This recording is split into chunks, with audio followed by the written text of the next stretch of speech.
Hello there. Welcome to the Chat with Selassie, and I am Selassie. Today, we are continuing our series, Let's Talk About Our Childhood. We are diving into a journey of self-discovery, starting right at the beginning. Think about it. Our childhood shapes so much of who we are today. From why we react the way we do to what drives us forward. It's all rooted in those early years. The more we understand and heal from our childhood experiences, the better we are equipped to navigate life's twists and turns. So let's chat, reminisce, and unpack together. Let's explore our past to better understand our present and future.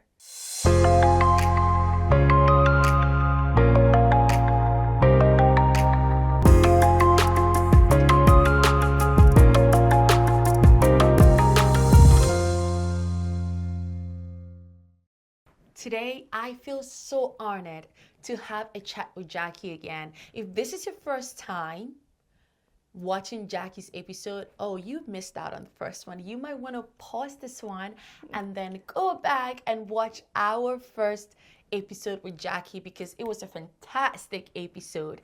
And Jacque is a wonderful human being.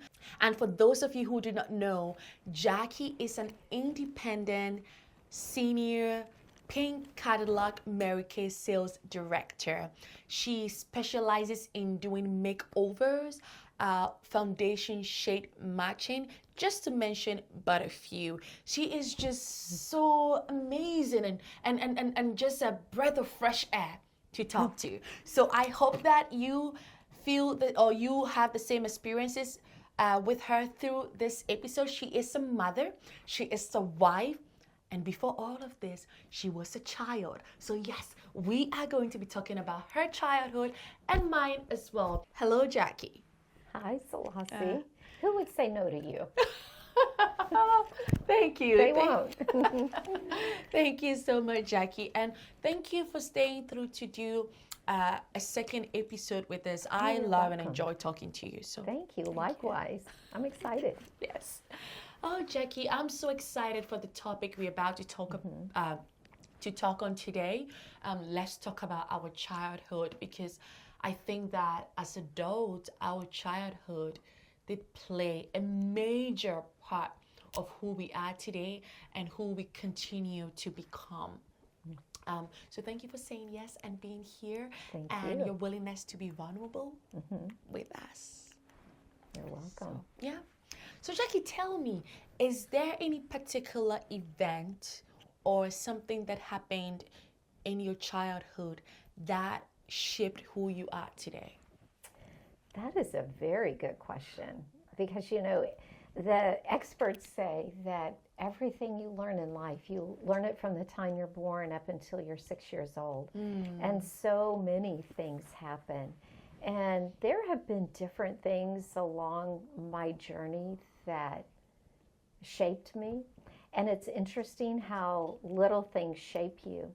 My parents, when I grew up in Oklahoma, and I didn't know it as a young girl, but they were alcoholics, both of them.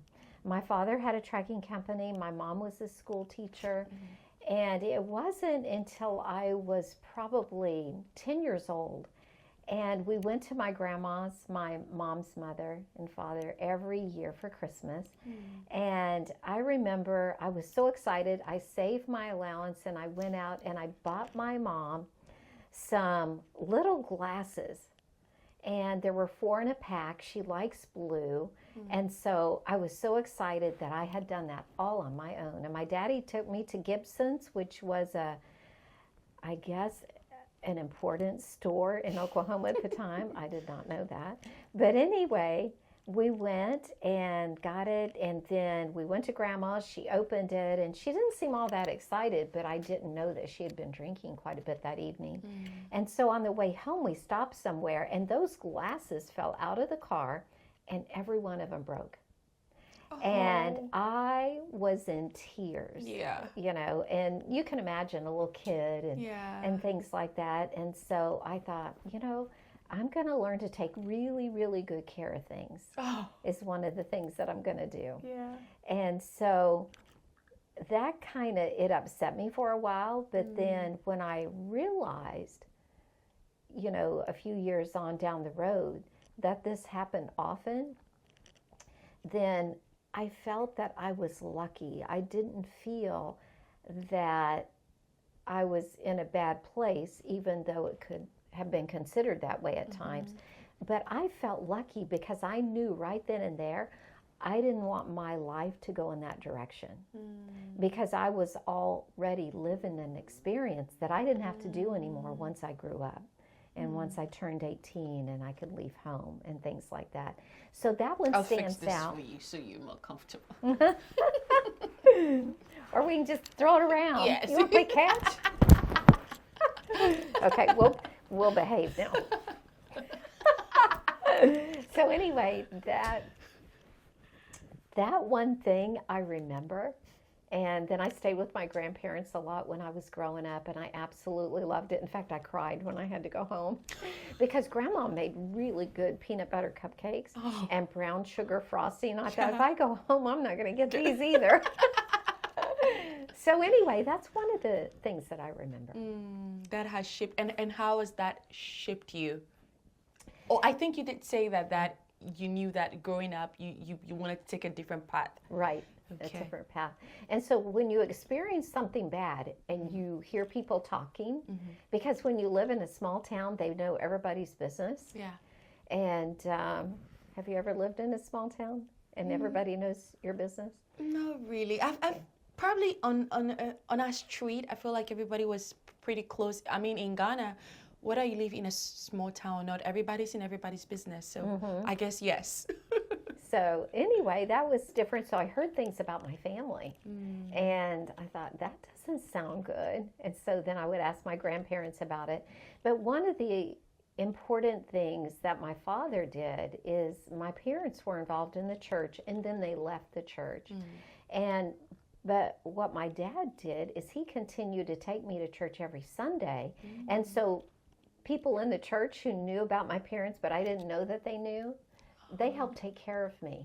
So he would drop you there and go home? He would drop me off. He would take me to breakfast, and then he would drop me off at the church and come pick me up after church. Oh, that's and so that, sweet. that is such a great thing that he did for me, Yes. because, it led me to so many different things in my life. Yes. And I had lifelong friends from people that helped take care of me that were older than me. Yes. And so I'm sure my parents were grateful for that as well.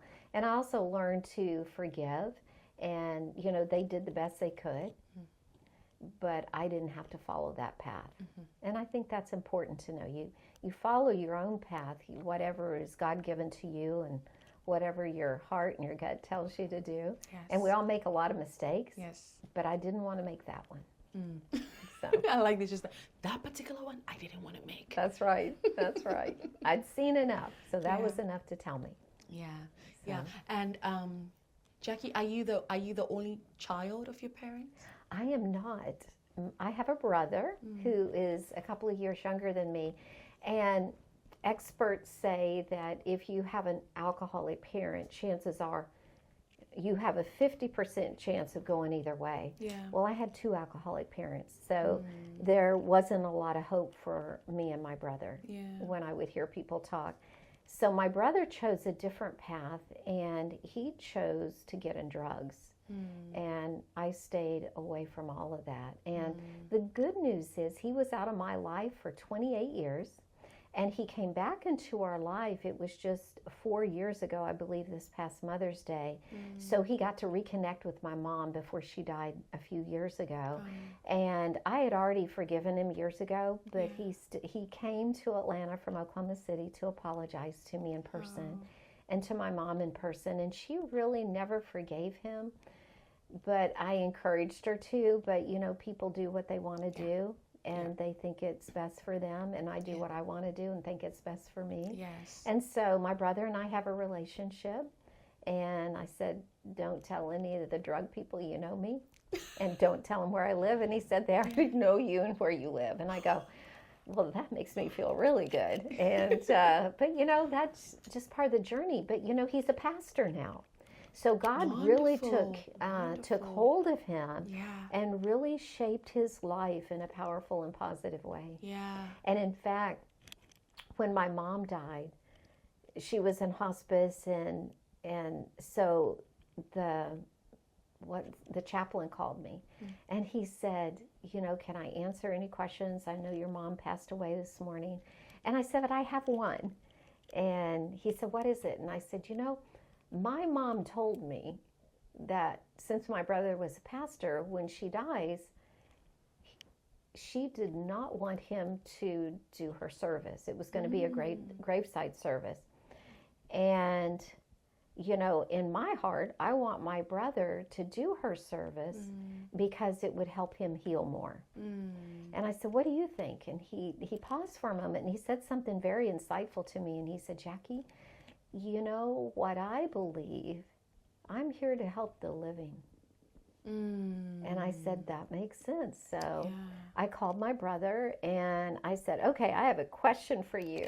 And I said, I would love for you to do mom's service because I'm the one, and my husband took care of my mom all those years. And he said, you know what? God told me today that I should call you and ask you or tell you that I wanted to do the service. And I said, good, we're on the same page. Yes. He did a wonderful job. Just wonderful. And I know it was very healing for him. It was healing for me. And I told him afterwards, I said, Mama's rolling over in heaven, mad at me right now, but she'll be fine. She'll be because fine. we did something good for my brother. Yes. And I really love what the man told you that. I do too. He said he was here to help the living. He was here to help the living. I love that. So once he said that, it made perfect sense. Yes. That is such a powerful statement. I'll carry that with me. It is. And you know so what? powerful. I never talked to him again. Never talked to the chaplain again. He had called a few times, and I just didn't return the phone call because I was okay. It wasn't nice not to return the phone call, but I knew I was okay, and he gave me the direction that I needed to hear. Yeah. So anyway. Wonderful. We're going to come back to this, but before we do, what are some of the fun memories of your childhood that you can remember? One of the things is my mom and my dad would take us on vacations in the summertime. So we lived in Oklahoma, and we would go to Red River, New Mexico. And they usually let us pick our favorite friend to go with us. And so that was a lot of fun.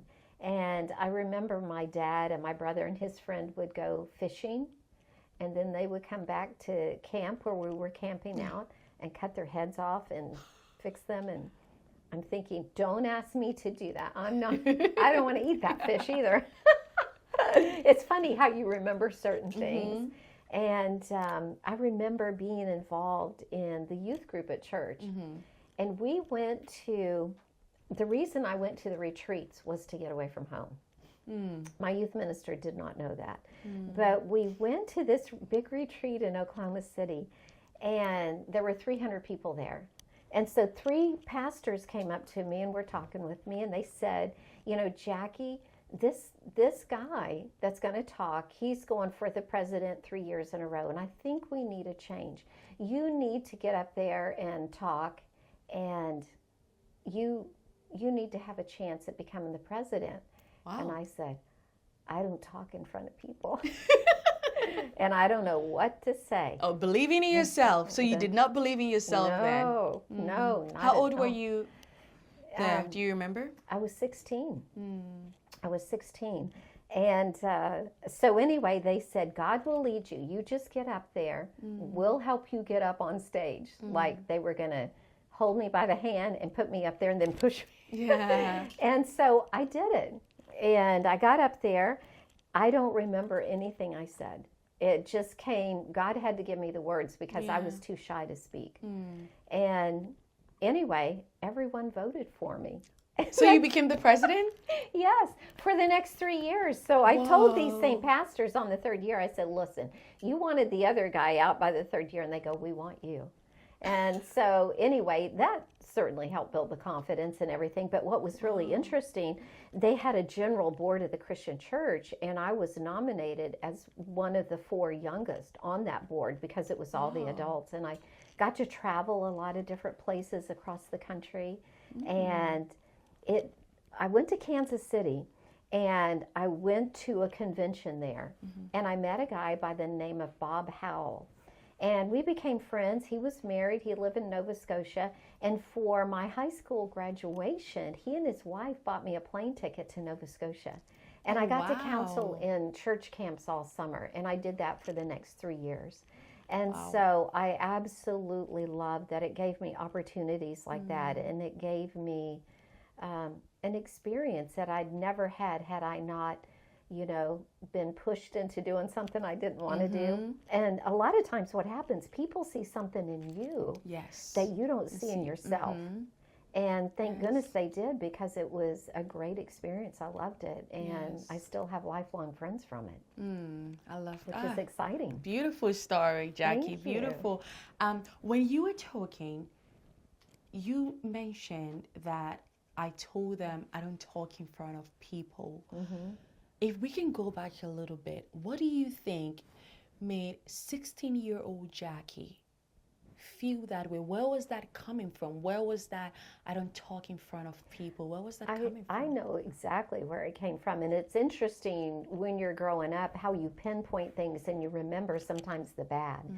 And so my mom, she did a lot for the girls' sport. She was a physical education teacher. So we went to this girl's home so she could have a meeting with the team and everything.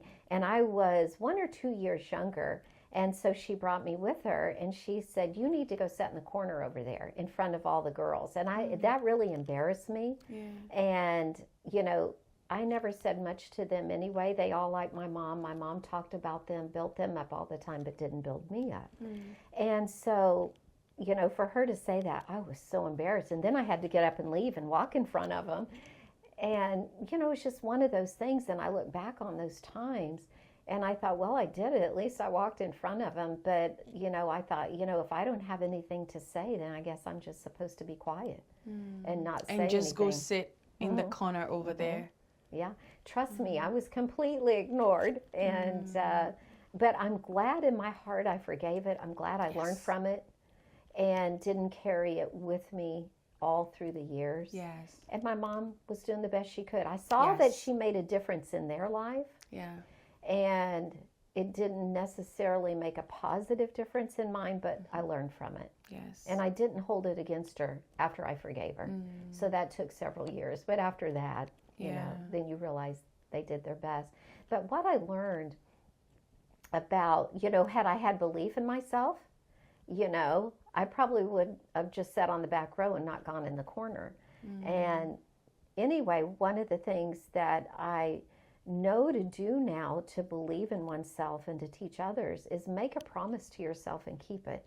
So if you make a promise during the day that I'm going to do this today, and you write it down, because the written word is powerful, not on your phone, not on your computer, actually write it out. The written word is powerful. Not type it. No, you write it. And make a promise to yourself for that day and keep it. And then the next day, do it again and again and again. And it's simple things like, I will get up at 7 o'clock this morning, or I won't eat chocolate today. Those were very difficult for me. So starting very small. It's important to start very small. Start with small, simple things, because you're going to get a lot of big things in life. And if you can't handle the small things, you'll never make it to the big things. And if you do, you can't handle it. So, okay. It makes sense that at that time at the church, little Jacque, 16-year-old Jacque, had remembered how dismissive she felt and how, she felt unseen. So in the presence of this pastors telling you, you should go and talk and, get the vote and be the president, Jacque was like, I don't think that I'm not the person for you. I don't have anything. worth anyone listening to. I'm so glad that they were able to, get up your sleeve and push you to the stage. That's the only way they got me to go. So that was a good thing. And you know what? When you can't believe in yourself, allow other people to believe in you. And, if they what does it look like allowing other people to believe in you? Well, for instance, these 3 pastors believed in me and kept speaking good things into me. Prior to me going up on stage, they started like when the conference first started and I met them. And then on the 3rd day, they were still talking to me and telling me to get up there and everything. So what I learned, and even with my husband, when I started the Mary Kay journey, I didn't believe in me, but he did, and I trusted him. And with these pastors, I trusted them. So if you have someone that believes in you, allow them, give them the opportunity to do that for you. And then after a while, and you get to learn to believe in yourself, that's when you can pass it on and help other people. Jacque, I learned does that so make much sense? from you. It makes so much sense. It makes so much sense. And thank you for sharing. That's powerful. The explanation was so powerful. Thank you for that. Thank you. Talking about parents doing the best they know how to in that moment, I think that it's very important to be aware of that now that we're adults, because I've never met anyone who doesn't have some sort of childhood trauma. Right. If you are out there, we would love to meet you. Put a comment, put your phone number, and I'll call you and ask you, you had such perfect parents, huh? Tell me about them. But yeah, I think that there is no manual out there on how to be a parent, on how to be a perfect parent. You know what? When I had my daughter, there was. And There was? There was. How to go through parenting, how to be a parent. And so I told my husband, a couple of sales directors had told me about this book, and one even got me the book. So he looks at it and he said, "We're not reading that. We're just going to love our kid." Yes. And what was really unique about when Fred and I had Jordan, Fred was sent away to school, to a boarding school during junior high and high school. And I said, I would have loved to have been sent away. That would have been perfect for me. But so Well, you would have loved to be sent away to school. And who will be with Jordan? Oh, no, this was when I was growing up. I would have loved to have been like Fred and sent been away to sent boarding away to school. school. Okay. And, but anyway, I didn't get that.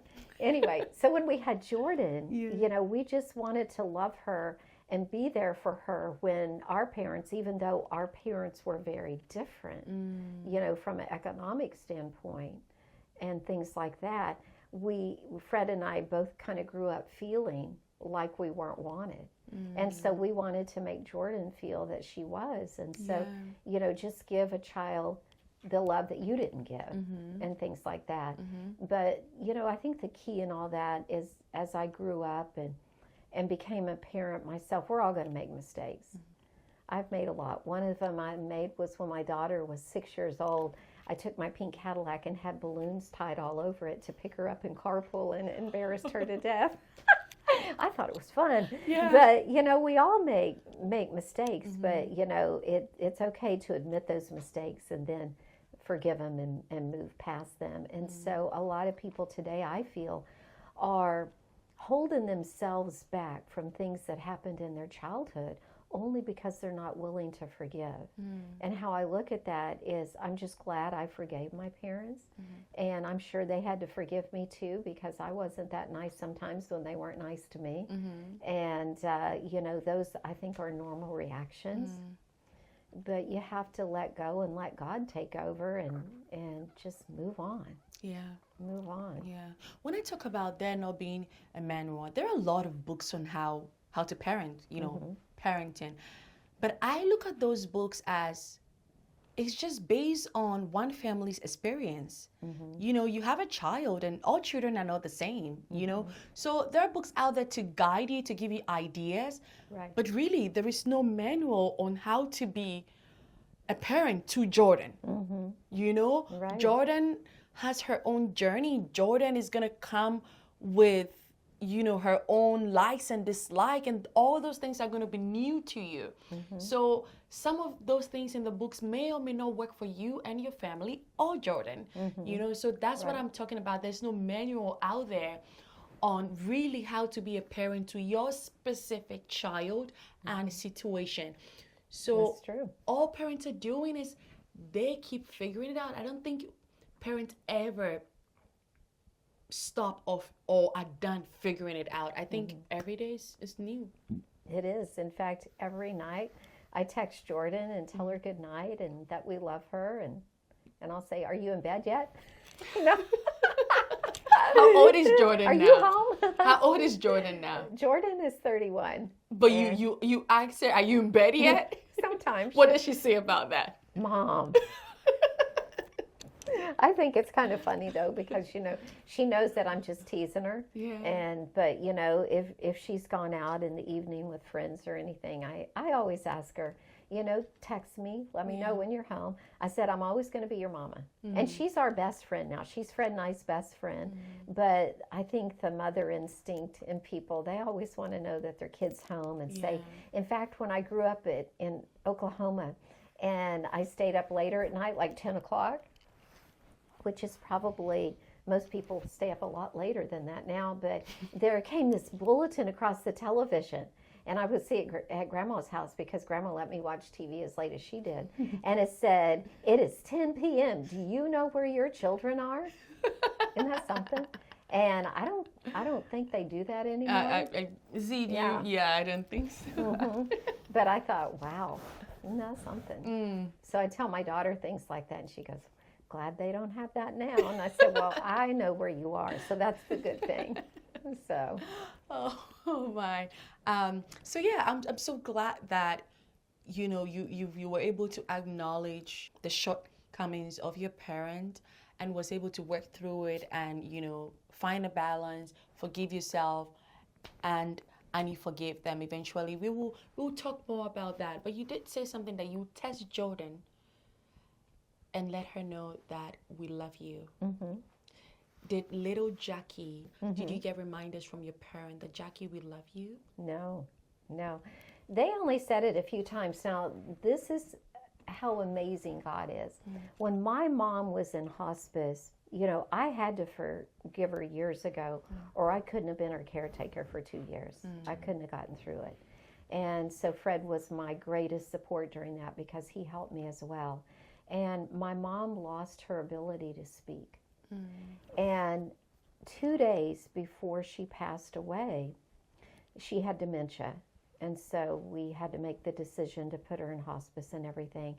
My daughter went with me, and I told her, this is probably the last time you'll see Granny, and she's already lost her ability to speak and everything.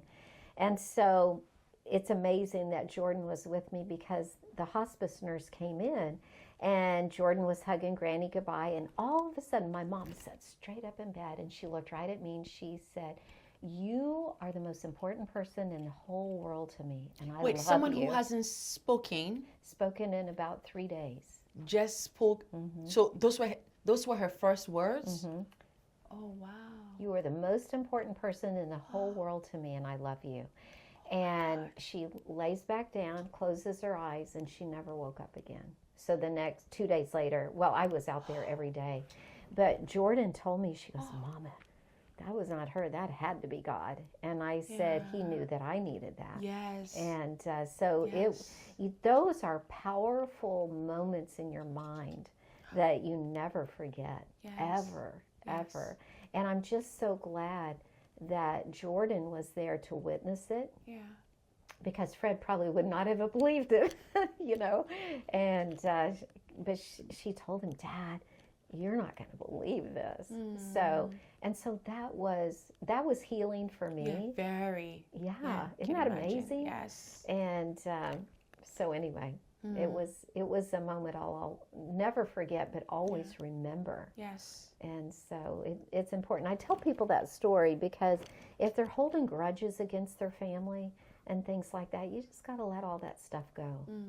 And whatever happened, whatever results came of all that, you have to look out for you. And God's looking for the unforgiveness that you still have in your heart. And so you have to make it right with Him, with your actions and attitudes. And so I'm glad I did. My dad died 6 weeks before our daughter was born. And I had not seen my dad in 2 years. I chose not to, because every time I was around, he was drunk and things like that, and I just didn't want to be around it anymore. He called me the night before he died, and he asked me, did I have a minute to talk with him, and I was really tired. And I said, no, Daddy, I don't. And he said, you don't even have a minute? And I said, no. And so it took me a long time to forgive myself, because we got a call at 5 o'clock the next morning from a sheriff in Texas, and my dad was on a truck route down there taking a load and everything. And they said my dad had died. And it took me a while to forgive myself that I didn't give him a minute of my time. But I know it was a direct reflection of how he never gave me the time. But you never think things like that are going to happen. So it was different. And so I believe that people come back to visit you when they're no longer here. And so when I see 7-Eleven, I think of my dad, because he died at a 7-Eleven. And things like that. And I forgave myself. And I'm glad I did. It took a while, because you think, oh my gosh, I can't believe I did that. But I did. And so I had to take ownership of it and make it right within myself and everything. But it's okay now. Yes. And talking about being able to forgive like a family member or a parent, I think that it's something that personally I struggle with, because like right now I'm dealing with a family member whom I choose, and I'm very intentional about having a healthy, balanced relationship with this person. And of course, I'm also not a perfect human being or child. So I'm sure that I do things to upset this person or get on their nerves. So there are things that maybe I do that the person doesn't like. And same here. There are a lot of things I feel that sometimes the person will say things that will hurt me and will not even acknowledge that it has hurt me. Even when I express it, it's almost as if, Celeste, why you hurt? You shouldn't, like, questioning how I feel, about it. And I have seen myself forgiving this person over and over again, and I just see that it's almost like there's never an end to it, because the person keeps doing things to you unknowingly or knowingly, and the ones that he's not aware of, he will, when I speak up and tell him this hurt me, he will like almost get angry with me for, that situation hurting me. So I had to, through therapy and just reading scriptures and just praying, I had to find a balance and just put up boundaries that, okay, I am going to love you and I am going to forgive you, at the same time protecting my mental, emotional health and my peace. I'm going to protect my little heart. So now what I do is I don't talk to the person all the time when I don't have the capability, the space to take the person in. I have chosen not to communicate too frequently, with this person, out of fear of probably maybe not giving him the opportunity to hurt me. Some of it is out of that, if I'm going to be honest, but some of it is also I've come to accept that perhaps this is just who the person is. Sometimes people don't want to change. Yes. And you're loving him at a distance, and sometimes you just have to love people at a distance. Yes. Anyway, in situations like that, people, they could change, but maybe they don't want to change, but I think you're doing the right thing. Just love them at a distance. And boundaries are so important, and a lot of people don't know how to set boundaries. And I'm so glad that you have learned that, because people like that just continue to hurt you. And, I look at people like that who've done that in my own life, and I will tell them, it really annoys me when you think you know everything when I'm the one who does. those who do that just annoy everything. But you know what? It doesn't do any good to even talk with them like that, because then they get worse and they want to do worse things. And we need to learn to protect ourselves from people like that. Because if we're not really, really strong and they do that and they hurt our heart, if we keep going back for more and they keep hurting us, then it's on us. And I've learned that with, certain relatives that I have. I just have to love them at a distance and know that, I'm related to them, but it doesn't mean I have to be around them all the time. Yes. Because that's a choice. And if I choose that, then, and I get hurt, then shame on me that I did that. Yes. A lot of people think that you have to be in touch with those people all the time. Why? Why would you let people continually hurt you? Because I've done that before. It doesn't work at all. Yeah. So that's a lot of just personal growth and believing in yourself and believing that, you know what, it's okay to walk away. I'm not leaving the family or anything, but I am going to keep my distance. Yeah. And I'm going to watch my boundaries to protect me. Yeah. So things like that are real important. So good for you that you do that. Thank you, Jackie. Jackie, was there ever a time in young Jackie's life where you felt scared? Oh, many times, many times. This is kind of funny, but kind of not. And it was Halloween. And Halloween always kind of scared me. And so my mom had gone somewhere. My dad wasn't home. And all of a sudden, people kept knocking on the door. So my brother said, I'm going to protect us. And I go, how are you going to do that? And he said, go get Daddy's gun. So he goes and gets my dad's shotgun that he took hunting and things like that. And my brother opened the door, and he had the gun, and it was pointed down at the ground, but the two kids saw it. And they started screaming and running away. And then I'm yelling at my brother like, put that away, put that away. So he went back and put it in the bedroom and things like that. And probably today my parents would have been in trouble for something like that. And, but back then, back then, people didn't talk about all you went through at home. And the scary things and stuff like that. They didn't seem to want to hear it. And so I think that's why it carried over into adulthood until people like you ask people about it so people can begin to heal. So what you're doing is making a difference, and I love you for that. That's awesome. Thank you, Jackie. Give us a scenario where, if you can remember, if there was ever a situation where, like, because I hear you say, grandma, when I go to grandma's place, I don't want to come home, because I know I get to eat a cake or something. I get to watch this TV and stuff like that at grandma's place. Was grandma's place your safe place? It was. And what is interesting about growing up in an environment like I grew up in, sometimes you make decisions when you're older that you think will solve everything and you'll get out of that situation of alcoholic parents.